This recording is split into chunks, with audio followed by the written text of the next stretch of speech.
Olá, graça e paz, seja bem-vinda a mais um devocional. Hoje nós vamos falar sobre algo tão importante e impactante para todas nós, que é você é única. E eu já quero começar a te incentivar. Compartilhe essa verdade para que essa palavra chegue a mais mulheres. Você tem o poder de influenciar com essa palavra, então compartilha, comente, se envolva com essa mensagem, multiplicando aquilo que Deus tem comunicado para esse tempo. Então vamos para a palavra. Eu quero te trazer sobre isso, algo que é tão importante, mas nós temos escutado tanto falar a respeito de que somos individuais, únicas, ou até mesmo a respeito de identidade. É um tema que está bem em alta na moda, mas muitas vezes acaba sendo um clichê e perde o poder que realmente essa mensagem carrega, que é de sermos únicas e exclusivas. Isso foi um propósito do próprio Deus para nós. E nós precisamos vigiar em algumas coisas para que essa verdade não perca o poder de atuação e de importância nas nossas vidas, porque nós somos únicas para Deus. Deus nos fez com exclusividade. Então eu quero te ajudar te falando sobre algumas verdades. E a primeira delas é: fuja das comparações. As redes sociais, elas são uma grande ferramenta dada por Deus, mas nós precisamos nos cuidar com isso, porque também existe um poder, um potencial nas redes sociais de nos levar a uma tendência de comparação. Eu não sei se você vai se identificar, mas eu já passei por isso, de acordar algum dia me sentindo gorda, me sentindo fora do peso, e aí então fiquei chateada, fui abrir a rede social e só aparecem mulheres modelos, magérrimas, lindas, e eu olhei para aquilo e disse: eu preciso emagrecer, e aquilo se torna uma coisa ruim em vez de ser uma inspiração. Afinal de contas, ninguém vai postar foto feia nas redes sociais. A gente escolhe o melhor filtro, a melhor foto, o momento mais maravilhoso para realmente postar lá. Então, quando a gente se compara em alguns momentos que nós não estamos tão bem, isso é injusto, porque nunca vai ser assim. Até mesmo porque o maior inimigo de nós mesmos é justamente isso, é essa comparação com o outro, porque nós nunca seremos iguais. Nós somos únicos e a comparação, ela sempre será injusta, porque nós nunca seremos iguais ao outro. Então nós precisamos vigiar com essas questões para que a gente não caia nesse erro de se comparar tanto a ponto de isso fazer mal para nós. Nós podemos e devemos ter inspirações para que isso nos traga motivação, olhar pessoas e realmente querer ser melhor, mas nunca querer ser igual, porque nós nunca seremos. Então tome o cuidado com o que as redes sociais podem gerar no nosso coração no que se refere à comparação. E dica 2. Aprenda a reconhecer o que você não sabe fazer e fique em paz. Eu não sei se você já conversou com alguém, eu já conversei com pessoas que você fala: olha, eu sei fazer um bolo de milho. E a pessoa diz: eu também sei, fiz semana passada. Aí você fala assim: eu fiz um estrogonofe lá em casa tão delicioso. A pessoa diz: eu já fiz, mas fiz com esse e esse tempero, ficou tão maravilhoso. Aí você vai dizer: estou fazendo tal curso, tá tão legal. E a pessoa diz: eu fiz esse curso também, olha, é maravilhoso, eu sei tudo sobre isso. E você fala com a pessoa e parece que ela sabe fazer de tudo, ela não precisa de ninguém e ela é super suficiente nela mesma. Mas esse não foi o plano de Deus. Nós não vamos fazer tudo, não sabemos fazer tudo, porque nós precisamos uns dos outros. Então eu quero te dizer, tá tudo bem quando você não sabe fazer alguma coisa. Graças a Deus que existem talentos e ótimos cantores para me ajudar a louvar a Deus. Porque eu, como cantora, sou ótima comunicadora. E tá tudo certo. Graças a Deus por isso.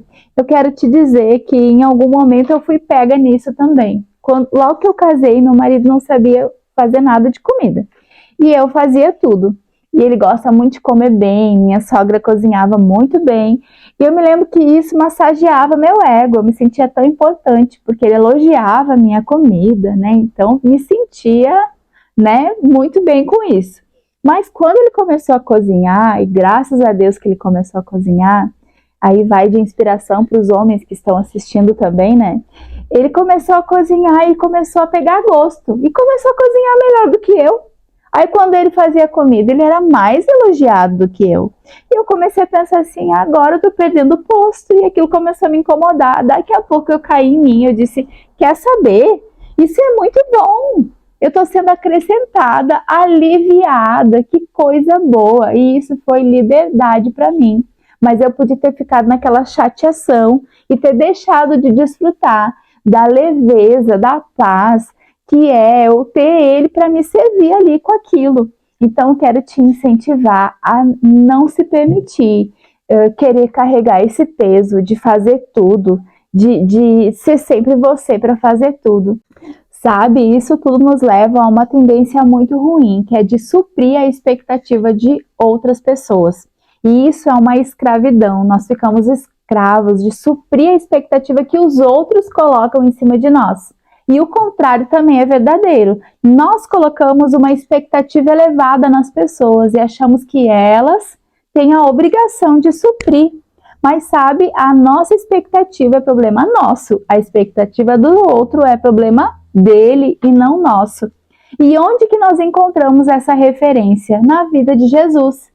Você sabia que Jesus, ele só era o Salvador do mundo, o escolhido. Ele dividiu a história em antes dele e depois dele. E nem ele agradou a todos, nem ele supriu a expectativa de todos. Jesus, ele teve que lidar com os fariseus, os religiosos que não aceitavam o que ele fazia. E eu não vejo Jesus se perguntando, será que eu sou mesmo o Messias? Será que eu sou mesmo o Salvador? Porque os fariseus estão falando mal de mim. Dizem que eu não sou o Messias. Dizem que eu não sou o Filho de Deus. Quem eu sou? Não, Jesus, ele não fez isso. Apesar das pessoas não aceitarem, as pessoas não aceitarem o chamado dele, não reconhecerem ele, e ele não suprir a expectativa delas, ele não teve dúvida de quem ele era. Porque ele sabia quem ele era em Deus. Quando você se encontrar em Deus, você não vai se comparar com ninguém. Você não será uma escrava da expectativa dos outros, porque você sabe quem você é. E não é pelo que você faz, é pela sua essência. Você é filha. E isso te define. Você é única e exclusiva. E as pessoas podem ou não aprovar isso. Mas está tudo bem quando elas não aprovam, se Deus estiver aprovando. Se Ele te aprovar, aí então você não precisa ficar escrava disso. Então, tome cuidado com essa necessidade de aprovação, a ponto de você ficar escrava da expectativa das pessoas. Isso não é de Deus. Eu quero também falar com você sobre algo que é muito importante. Eu mesma já tive uma experiência com isso.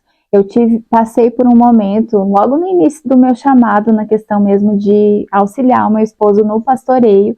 E naquela estação a gente estava pastoreando jovens e adolescentes. E eu me lembro de que eu ficava escrava mesmo disso. Eu ficava muito preocupada quando alguém não ia numa reunião, não ia em um culto. E a minha mente era realmente presa naquilo. Eu ficava pensando o que eu fiz, o que eu falei, onde eu magoei essa pessoa, por que ela não vem mais. E a minha mente ficava tão presa naquilo. Eu ia mandar mensagem, tentava resolver pela minha força.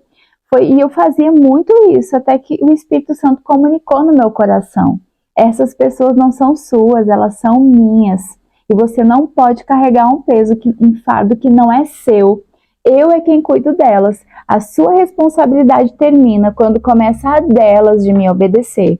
Então, na tentativa de suprir aquela expectativa das pessoas, eu estava virando escrava daquilo. E nenhum propósito, nenhum destino é alcançado quando nós abraçamos essa escravidão de suprir a necessidade dos outros, a expectativa dos outros, porque isso é impossível e não vai acontecer. Então, se você quer desenvolver o seu chamado e ministério em Deus, fuja dessa escravidão. Viva livre disso. O que você não pode ou não sabe fazer, tá tudo bem, assuma e fique em paz.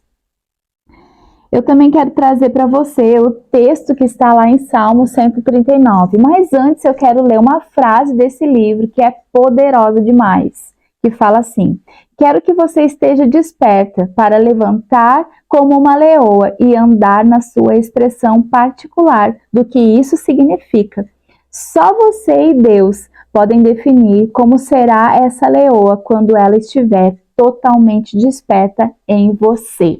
Oh, aleluia, somente você e Deus. A sua versão particular, a sua expressão singular, ela está em Deus. Então, somente você e Ele podem definir o que você vai expressar para a glória dele. E aqui em Salmo 139, uma passagem maravilhosa que mexe muito com o meu coração, fala assim: Tu criaste o íntimo do meu ser e me teceste no ventre da minha mãe. Eu fico pensando como que Deus fez para entretecer. Ele teceu. É como se ele estivesse construindo. Você já teve a oportunidade de ver alguém fazer crochê, de ver alguém construir uma peça com uma linha. É fantástico o que acontece. De uma linha se forma um objeto tão bonito. Deus, ele fez isso. Ele foi lá no ventre da minha mãe, lá no ventre da sua mãe, e ele teceu, ele construiu algo. E o resultado é nós. Então, que coisa linda! A obra de Deus, ela é admirável. Quando eu estava gerando meu filho, eu fico imaginando, Deus foi lá no meu ventre e ele teceu, ele construiu cada detalhe da vida dele. E isso é lindo. No outro verso fala assim: eu te louvo porque me fizeste de modo especial e admirável. Tuas obras são maravilhosas. Digo isso com convicção. Ô, Glória, eu falo isso com convicção, mulher. Você é admirável. A obra de Deus, ela é maravilhosa. Então, você é a obra de Deus. Você é admirável. Você é maravilhosa. Os teus olhos, os meus ossos não estavam escondidos de ti, quando em secreto fui formado e entretecido, como nas profundezas da terra. Os teus olhos viram o meu embrião. Todos os dias determinados para mim foram escritos no teu livro, antes de qualquer um deles existir. Sabe, mulher, o seu futuro está guardado em Deus. Não está na pessoa que você está se comparando ou que você está com a tendência de ficar achando: ah, aquela sim construiu uma profissão, aquela sim tem um ministério relevante. Ela pode até ter, mas aquilo se refere à vida dela, ao propósito dela. Existe algo que se refere a você, e aqui Deus já disse, ele já sabe o que é. Ele já determinou, então nós só precisamos nos conectar com aquilo que Deus já sabe que nós somos e que nós podemos fazer nele. E termina falando: como são preciosos para mim os teus pensamentos, ó Deus, como é grande a soma deles.